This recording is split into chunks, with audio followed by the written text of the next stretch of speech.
नमस्कार. Teaching learning centre, Ramanujan college, university of Delhi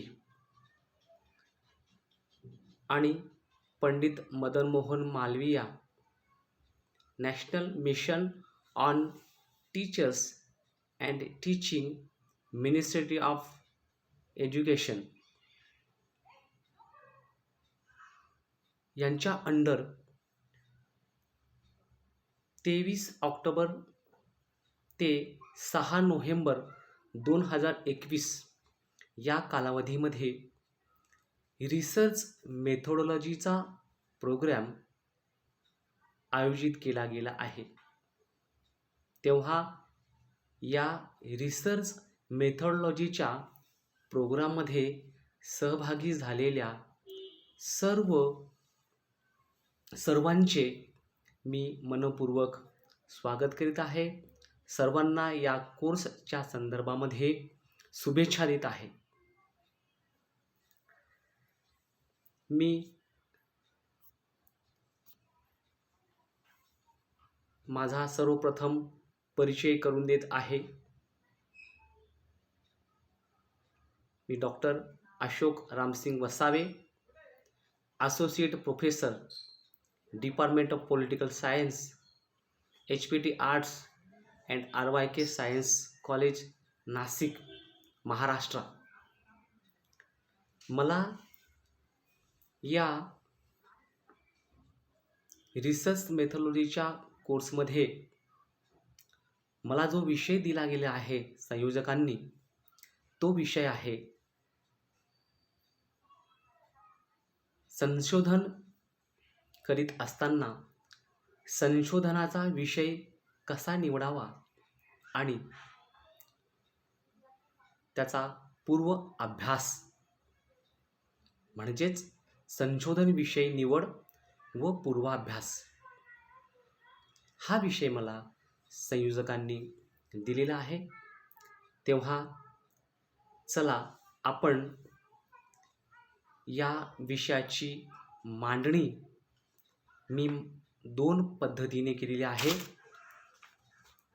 पहिल्या भागामध्ये मी संशोधन विषय कसा निवडावा याविषयी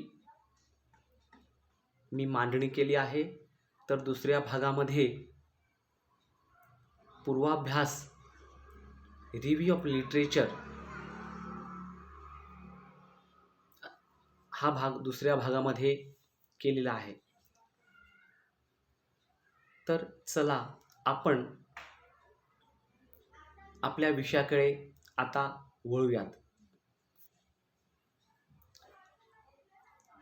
मित्रहो, सर्वप्रथम आपल्याला संशोधन करीत असताना संशोधन विषयाची निवड करणे महत्त्वाचे असते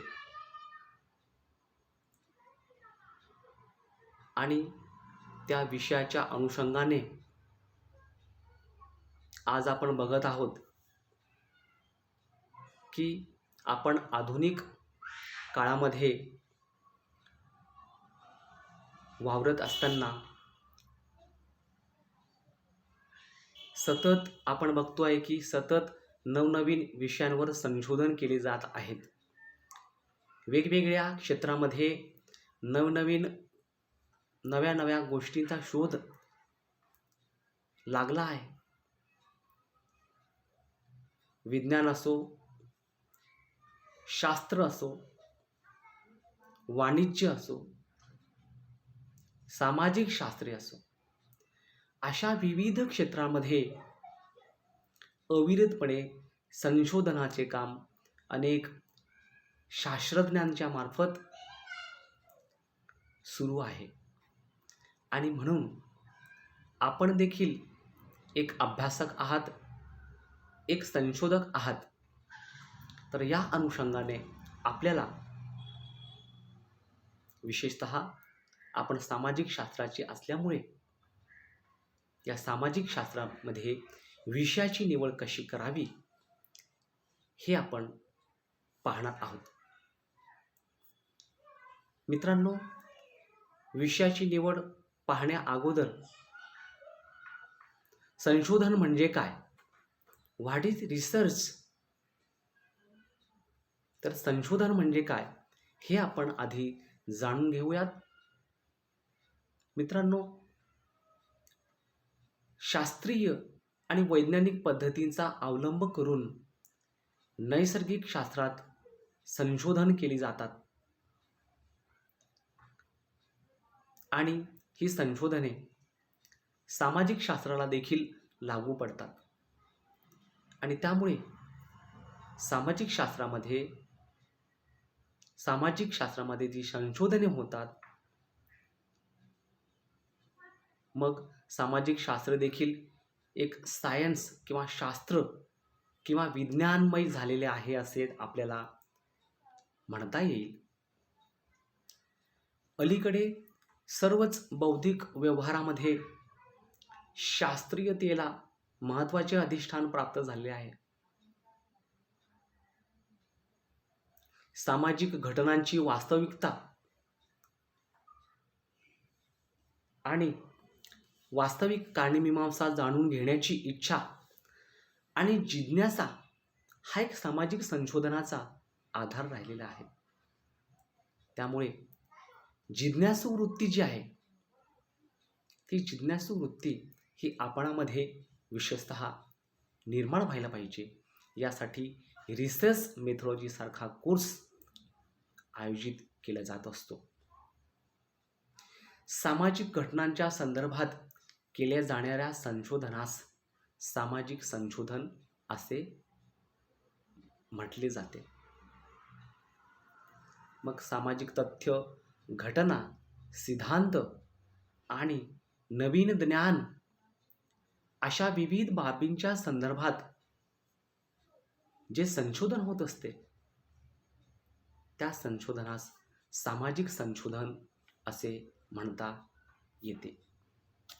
मित्रांनो, संशोधन हा शब्द कसा तयार झालेला आहे? तर संशोधन हा शब्द सन अधिक शोधन या दोन शब्दांचा मिळून तयार झालेला आहे. याचा अर्थ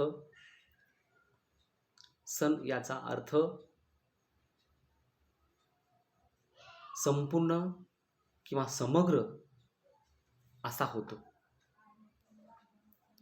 सन याचा अर्थ संपूर्ण किंवा समग्र असा होतो. तर शोधन याचा अर्थ शोध घेणे होय, असा अर्थ होतो. Doctor PL. भांडारकर असे म्हणतात की नव्याने उजेडात आलेल्या तथ्यांच्या आधारे प्रस्थापित स्वीकृती, निष्कर्ष व सिद्धांत पुन्हा तपासून पाहण्यासाठी केलेली सखोल चिकित्सक चौकशी किंवा प्रयोग म्हणजे संशोधन होय, असा अर्थ भांडारकर यांनी घेतलेला आहे. तर त्या अनुषंगाने आपल्याला असं सांगता येईल की संशोधन ही पद्धतशीर व वैज्ञानिक प्रक्रिया असून नव्या ज्ञानप्राप्तीचा व्यवस्थितपणे केलेला जो प्रयत्न असतो त्याला संशोधन असं म्हणावं. संशोधन हे समाजातील एखाद्या प्रश्नाचे निराकरण करण्यासाठी केले जाते. का केले जाते, ते संशोधन कसे केले जाते, त्याचप्रमाणे ते संशोधन कधी केलेले आहे किंवा केले जाते, कधी करावं, संशोधन कुठे केले जाते, ते संशोधन कोणी केले आहे, केव्हा केले झाले, कशाचे संशोधन करायचे, आदी विविध प्रश्नांच्या माध्यमातून आपल्याला सखोल आणि सूक्ष्म असे अध्ययन प्रामुख्याने या सामाजिक शास्त्रांमध्ये केले जाते. म्हणून संशोधन सामाजिक नियंत्रणास हे सहाय्यक ठरते. त्याचप्रमाणे समाजातील भेडसावणाऱ्या ज्या समस्या आहेत त्या समस्या सोडवण्यासाठी संशोधन केले जाते. त्याचप्रमाणे समाजातील ताणतणाव दूर करणे, सामाजिक नियोजन प्लॅनिंग करण्यासाठी केले जाते. त्याचप्रमाणे सामाजिक संशोधन हे जे पॉलिसी मेकर्स असतात, सार्वजनिक धोरण निर्माते असतात, त्यांना सहाय्यभूत देखील ठरत असते. एवढेच नव्हे तर सैद्धांतिक बांधणीसाठी देखील संशोधनाचा उपयोग केला जातो. आणि म्हणून सामाजिक संशोधनास अत्यंत महत्त्वाचे अधिष्ठान प्राप्त झाल्याचे दिसून येते. मित्रांनो, आपण आपल्या विषयाकडे वळूयात की संशोधन म्हणजे काय हे आपण जाणून घेतल्यानंतर संशोधन विषयाची निवड, the selection of the research topic किंवा आयडेंटिफिकेशन ऑफ रिसर्च टॉपिक, संशोधन विषय कसा निवडावा ह्याकडे आपण आता लक्ष वेधणार आहोत.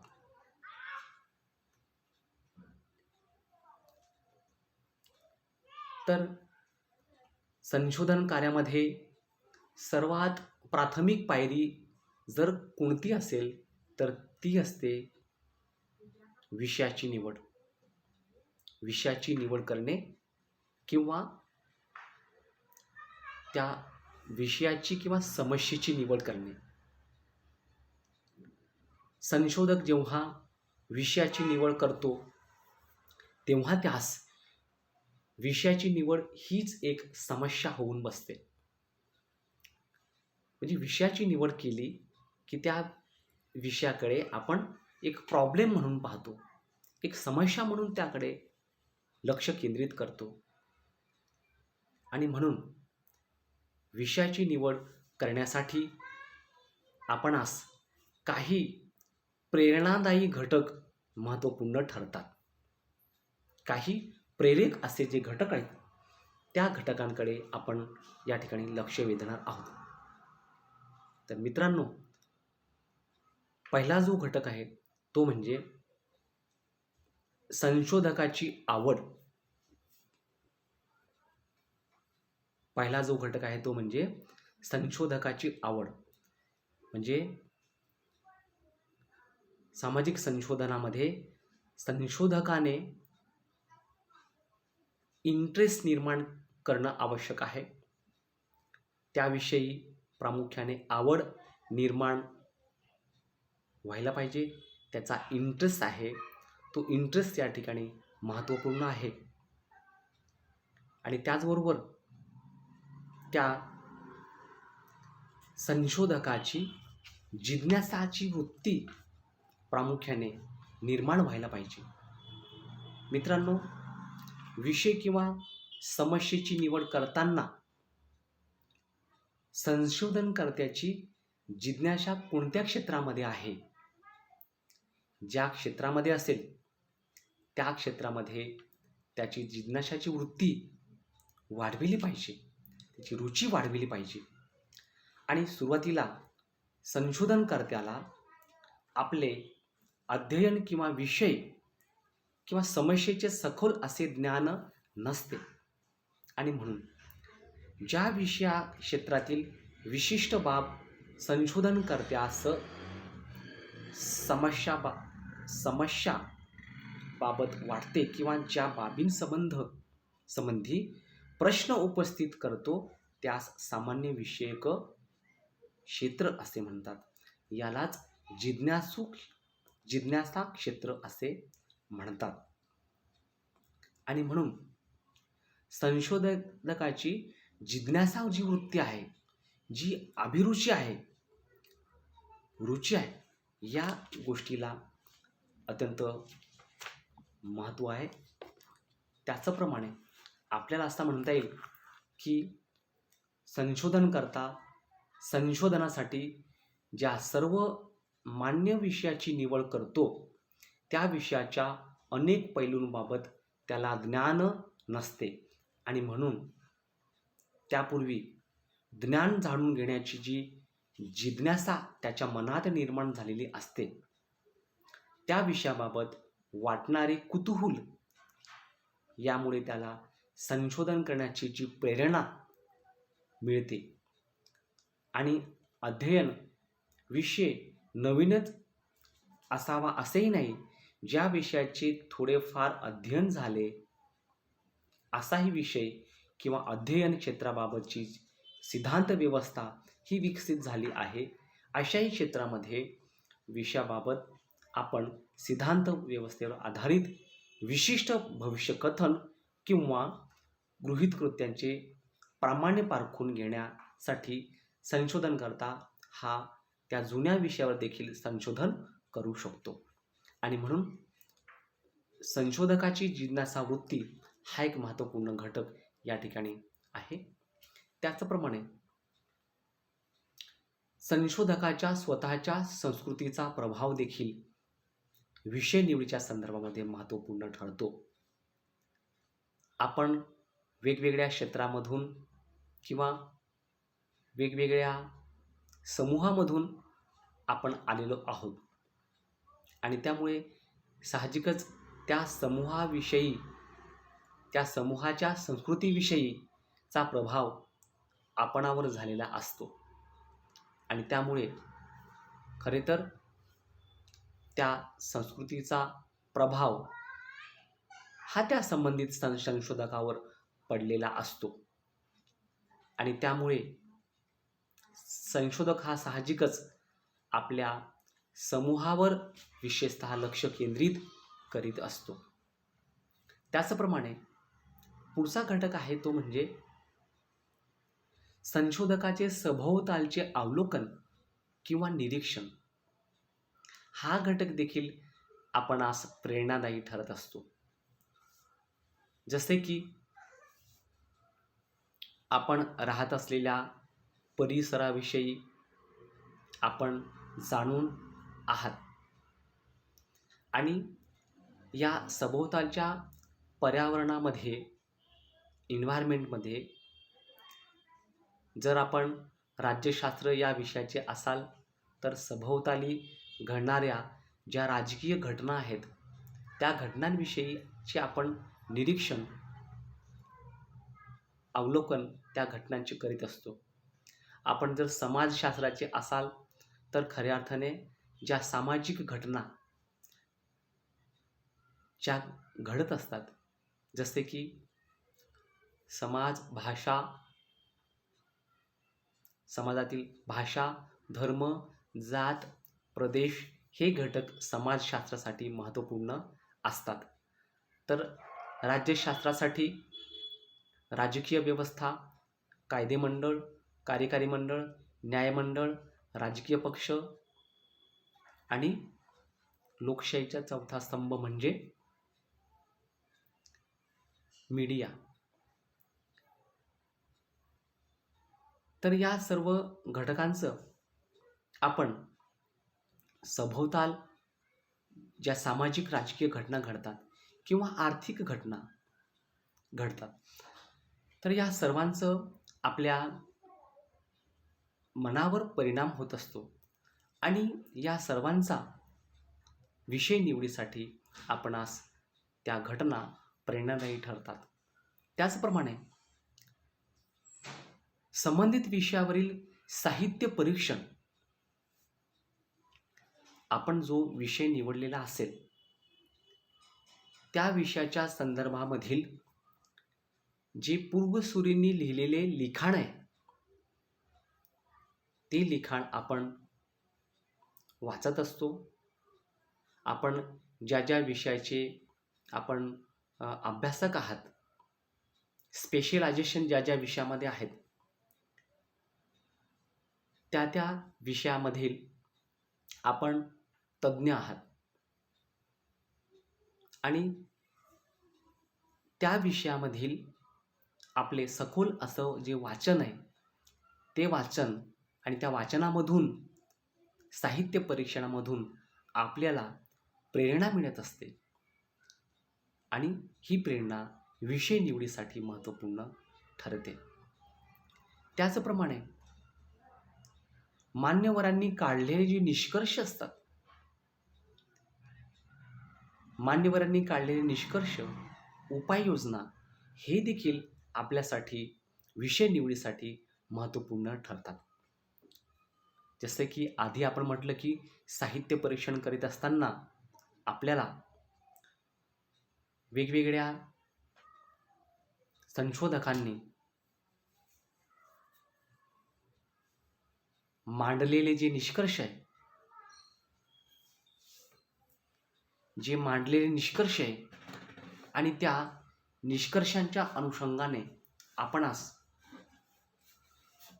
प्रामुख्याने त्यांनी काढलेले निष्कर्ष, शिफारशी, सूचना यांच्या माध्यमातून आपल्याला विषय निवडीस मदत होत असते. त्याचप्रमाणे सर्वात महत्त्वाचा घटक म्हणजे अनुभवी व्यक्तींशी चर्चा करणे.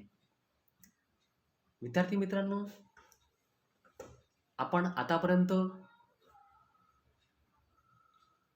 आपल्या क्षेत्रामध्ये आपण कार्यरत असताना अनेक व्यक्तींशी गाठीभेटी होत असतात. त्यामध्ये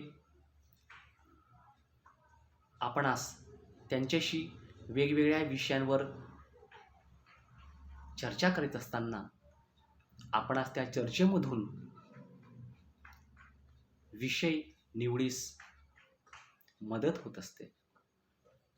काही तज्ञ, अनुभवी अशा व्यक्तींशी चर्चा विमर्श करणे आणि त्या चर्चा विमर्शेतून आपणास विषयाची निवड कशी करावी हे आपणास ज्ञात होत असते. त्याचप्रमाणे सामाजिक गरजा, सामाजिक समस्या मधूनच खऱ्या अर्थानं आपणास विषय निवडीस मदत होत असते. जसे की आपण बघतो की समाजामध्ये अनेक सामाजिक समस्या, आर्थिक समस्या, राजकीय समस्या, सांस्कृतिक समस्या अशा विविध प्रकारच्या समस्या आपणासमोर असतात. त्याचप्रमाणे अन्न, वस्त्र, निवारा आदी गरजा, पाण्याचा प्रश्न, विजेचा प्रश्न किंवा अनेक जे मुद्दे, सामाजिक मुद्दे, आर्थिक मुद्दे, राजकीय मुद्दे यांच्या अनुषंगाने आपणास खऱ्या अर्थाने विषय निवडीस चालना मिळते. आणि आपण बघतोय की जे बदलते सामाजिक जीवन आहे, त्या बदलत्या सामाजिक जीवनातून खऱ्या अर्थानं विविध समस्या जेवढा आपण विकास करतो आहे तेवढ्याच आपल्या पाठीमागून समस्या देखील तेवढ्याच गतीने निर्माण होताना दिसत आहे. आणि म्हणून ह्या समस्या, सामाजिक समस्यांवर आपण विषय निवडून संशोधन करणं आवश्यक ठरते. त्याचबरोबर ऐतिहासिक घटना,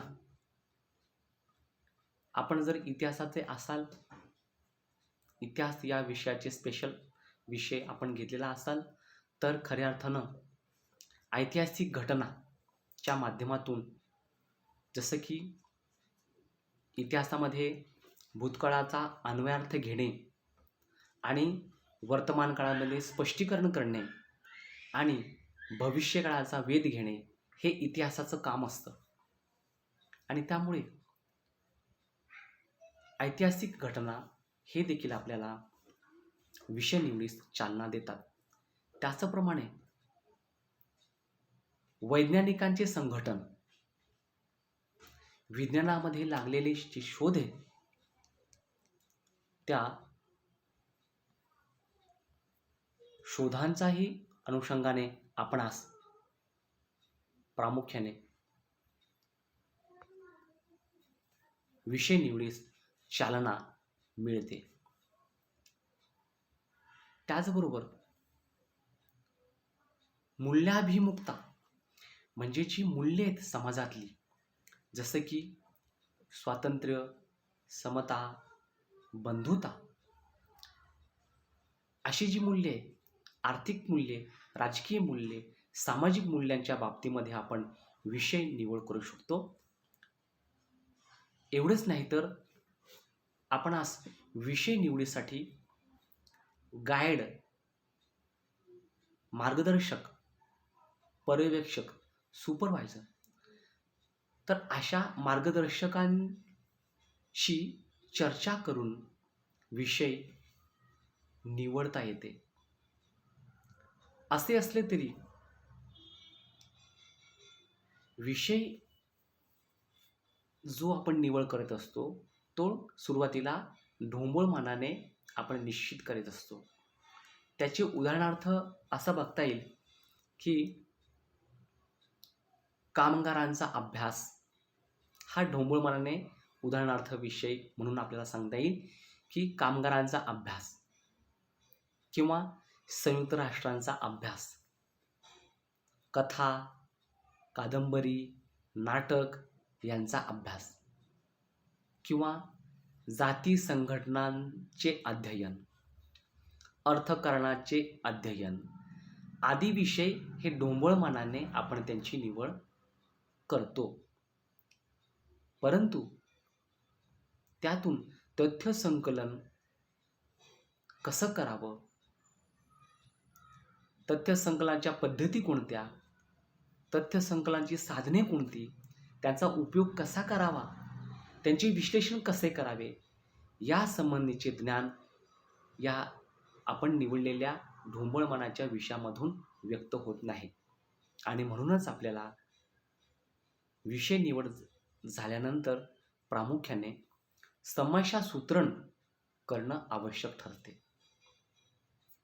प्रॉब्लेम फॉर्म्युलेशन, समस्या सूत्रण करणं आवश्यक ठरते. आता विषय निवड झाल्यानंतर समस्या सूत्रणाकडे आपल्याला वाटचाल करता येते. समस्या सूत्रण म्हणजे काय? तर संशोधनासाठी निवडण्यात आलेल्या विषय क्षेत्राचे विशिष्ट संशोधन समस्येत रूपांतरण करणे म्हणजे समस्या सूत्रण होय. F.N. केर्लिंगर या लेखकाला असं म्हणायचं आहे की समस्या म्हणजे एक प्रश्नवाचक विधान होय. अशी स्टेटमेंट, समस्या म्हणजे एक प्रश्नवाचक विधान होय असा अर्थ त्यांना घ्यायचा आहे. की ते टायटल जे आपण फायनल करणार आहे ते टायटल स्पष्ट असावेच हवे. त्यामध्ये क्लिअरिटी म्हणजे एक प्रकारे स्पष्टपणा त्यामध्ये हवा आहे आणि विधानात्मक असलं पाहिजे. आणि म्हणून केर्लिंगर असे म्हणतात की समस्या म्हणजे एक प्रश्नवाचक विधान होय असे त्यांना म्हणायचं आहे. तर टाउनशेड हे म्हणतात निराकरणासाठी समोर आलेली समस्या म्हणजे संशोधन समस्या होय, असं त्यांना अर्थ घ्यावायचा आहे. तर ह्या अनुषंगाने पाहता आपल्या पुढे प्रश्न निर्माण होतात की कोणाचा अभ्यास करावायचा आहे, कशाचा अभ्यास करायचा आहे, अभ्यासाचे क्षेत्र कोणते असणार आहे, अभ्यासाचा कल कसा असणार आहे, अभ्यासविषयक दृष्टिकोन कोणता आपण वापरणार आहे, अभ्यासाची एक प्रकारे पद्धती कोणती असणार आहे, कोणाच्या माध्यमातून आपण अभ्यास करणार आहात, अशा सर्व प्रश्न लक्षात घेऊन संशोधकाने जर विषयाची मांडणी केली तर विषय निवडण्यास सुखकर होईल असं या ठिकाणी मला वाटते. या ठिकाणी काही ढोंबळ मनाने विषयाची निवड करून त्याचं समस्यासूत्रण केलेलं आहे. जसे की आपण जर असा विषय निवडला की कामगारांचा अभ्यास हा ढोबळमनाने एक विषय होऊ शकेल, परंतु असा विषय घेतल्याने तो पूर्णतः स्पष्ट होणार नाही. तर त्याचं समस्यासूत्रण करावं लागेल. तर समस्यासूत्रण करताना कामगारांचा अभ्यास या विषयाचं आपल्याला समस्यासूत्रण करताना नाशिक शहरातील औद्योगिक कारखान्यात काम करणाऱ्या कामगार संघटनांचा अभ्यास अशा प्रकारे आपल्याला समस्यासूत्रण करता येईल. दुसरं उदाहरण बघा, संयुक्त राष्ट्रांचा अभ्यास. हे ढोबळमनाने एक आपल्यापुढे टायटल आहे. असं असले तरी त्याचं समस्यासूत्रण कसं होईल? तर त्याचं समस्यासूत्रण करताना संयुक्त राष्ट्र संघटनेच्या कार्याचे मूल्यमापन एक अभ्यास असं त्या ठिकाणी समस्यासूत्रण होऊ शकेल. त्याचप्रमाणे जर आपण मराठी विषय कथा, कादंबरी, नाटक हे जर आपल्या पुढे टायटल असेल तर त्याचं समस्यासूत्रण करताना एखाद्या विशिष्ट लेखकाचं आपल्याला कादंबरी, कथा घेता येईल किंवा नाटकं घेता येतील. आणि त्या अनुषंगाने आपल्याला असं मी सॅम्पल म्हणून या ठिकाणी उदाहरण दिलेलं आहे की कादंबरीचं उदाहरण दिलेलं आहे की समस्यासूत्रण करताना ह. ना. आपटे यांच्या कादंबरीचे अध्ययन. तर या पद्धतीने आपल्याला विषय हा स्पष्ट करता येईल. त्याचप्रमाणे पुढचे उदाहरणही आपल्याला सांगता येईल की जाती संघटना. आता जातीच्या संघटना यावर समस्यासूत्रण करताना आपल्याला असं म्हणता येईल की महाराष्ट्रातील जातीय संघटनांचा राजकारणावरील प्रभाव असं आपल्याला टायटल स्पष्टपणे एक विधानात्मक चौकटीमध्ये मांडता येईल. त्याचप्रमाणे मित्रांनो, आदिवासी हा जर आपण मुद्दा घेतला तर त्याचं समस्यासूत्रण करताना असं होईल की नंदुरबार जिल्ह्यातील भिल्ल जमातीच्या राजकीय सहभागाचे अध्ययन असं एक टायटल होऊ शकेल. किंवा दुसरं टायटल आहे ते म्हणजे महाराष्ट्रातील आदिवासींच्या समस्या आणि बदलते संदर्भ असंही टायटल होऊ शकेल. त्याचप्रमाणे आपण जर अर्थशास्त्राचे असाल तर आर्थिक दृष्टिकोनातून अर्थकारणाचा अभ्यास करावायचा असेल तर त्या अनुषंगाने समस्यासूत्रण असं होईल की उदारीकरणानंतर भारताचे नवे आर्थिक धोरण. म्हणजे 90च्या दशकामध्ये उदारीकरण आलं आणि त्या उदारीकरणानंतर भारताचे नवे आर्थिक धोरण यावर आपण लक्ष केंद्रित करणार. तर असे प्रमुख 6 विषय हे आपल्याला या ठिकाणी समस्यासूत्रणाचा विचार करताना म्हणता येईल. त्याचप्रमाणे राजकारणाचा अभ्यास करायचा असेल तर याचं समस्यासूत्रण शहरी राजकारणाचा अभ्यास विशेष संदर्भ नाशिक जिल्हा असं करता येईल. त्याचप्रमाणे महाराष्ट्राच्या राजकारणातील विरोधी राजकीय पक्षांची भूमिका असाही विषय राजकारणाविषयी घेता येईल.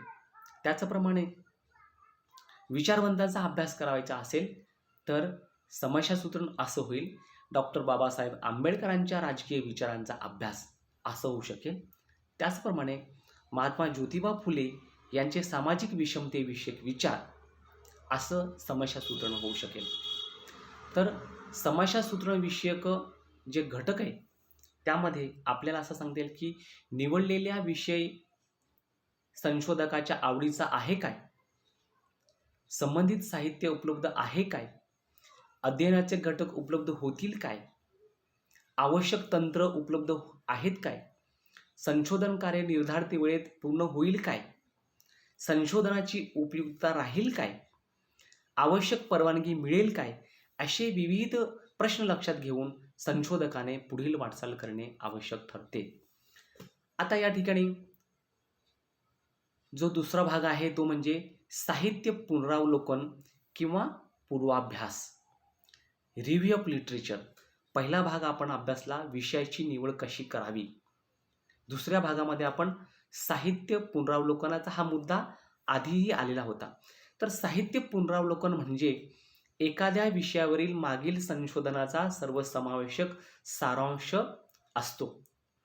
पूर्वाभ्यास म्हणजे संशोधन क्षेत्रातील समस्येशी संबंधित आशय, सिद्धांत, आकडेवारी, मतमतांतरे यांच्या संदर्भात आधीच्या अभ्यासकांच्या योगदानाचा चिकित्सक परामर्श घेणे म्हणजे साहित्याचं पुनरावलोकन होय. असा अर्थ घेऊन आपल्याला असं सांगता येईल की पूर्वाभ्यासाचा आढावा म्हणजे संशोधन समस्येच्या संदर्भामध्ये ग्रंथ, जर्नलमधील लेख, वर्तमानपत्रातील लेख, ऐतिहासिक अभिलेख, शासकीय अहवाल, प्रबंध, प्रबंधिका इत्यादिकांचा आढावा घेणे होय. आता पूर्वाभ्यासाचं महत्त्व काय आहे?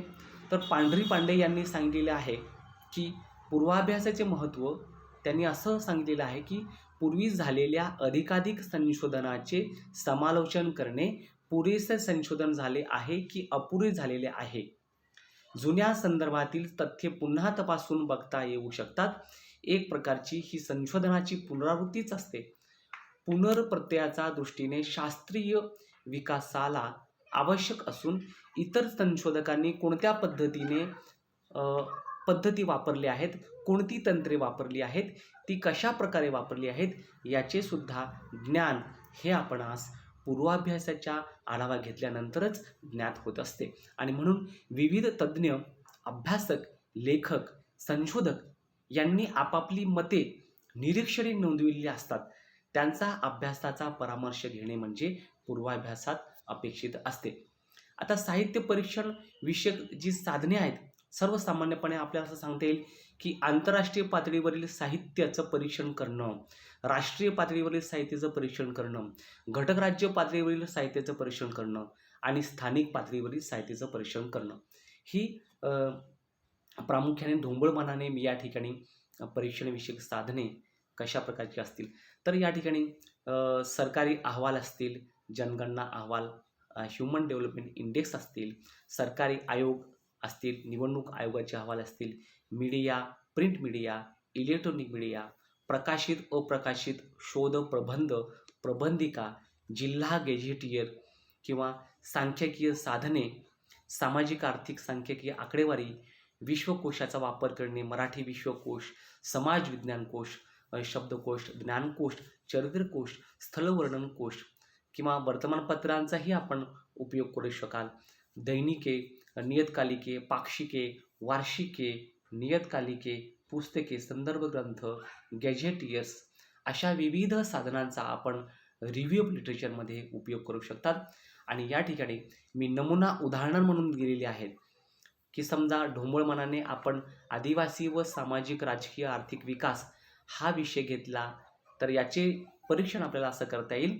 थोडक्यात आदिवासींचा विकास या दृष्टीने पाहता ती एक गंभीर समस्या आहे, कारण आदिवासींच्या विकासात अनेक अडथळे आहेत. आदिवासी विकास विषयक बरेच संशोधने झालेले आहेत, होत आहेत.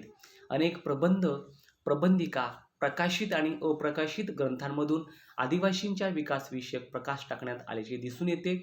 त्यांच्या सामाजिक, आर्थिक, राजकीय दृष्टिकोनातून विश्लेषणात्मक अध्ययन आतापर्यंत झाल्याचे दिसून येते आहे. आणि नमुना उदाहरण म्हणून मी 2 उदाहरणे घेतलेली आहे आणि मग आपण थांबूयात. पहिलं उदाहरण म्हणजे गारे गोविंद 1997 सातपुडा परिसरातील आदिवासी समूहामधील भिल्ल या जमातींचा सामाजिक, आर्थिक, सांस्कृतिक व राजकीय परिप्रेक्ष्यात परामर्श लेखकाने घेतला आहे. सदर ग्रंथात भिल्लांची उत्पत्ती, भिल्लांची श्रद्धास्थाने, भिल्लांचा इतिहास व इंग्रजी सत्तेविरुद्ध दिलेले त्यांनी लढे, भिल्लांचे आध्यात्मिक गुरु, ब्रिटिश काळामध्ये आदिवासींच्या झालेल्या शोषणाची मीमांसा, अन्यायाविरुद्ध लढा देणाऱ्या संघटना, मंडळे, भिल्लांची सद्यस्थिती, सामाजिक, आर्थिक, राजकीय यांचा उल्लेख सदर ग्रंथामध्ये केला आहे. या पद्धतीने आपल्याला एक नमुना दाखल उदाहरण म्हणून या ठिकाणी दिलेलं आहे. दुसरं उदाहरण, शेवटचं उदाहरण हे आहे ते म्हणजे गुहा रामचंद्र. तर यांनी सदर ग्रंथात लेखकाने भारतीय लोकशाही पुढील एक आव्हान म्हणजे उपेक्षित, वंचित आदिवासी हे होत असे प्रतिपादन केल्याचे दिसून येते.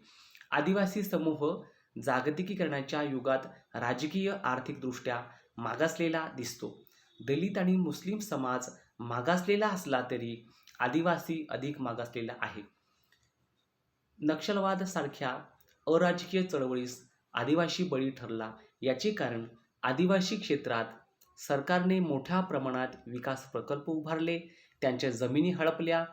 त्याचप्रमाणे सरकारच्या योजना आदिवासींपर्यंत फारशा पोहोचत नाही.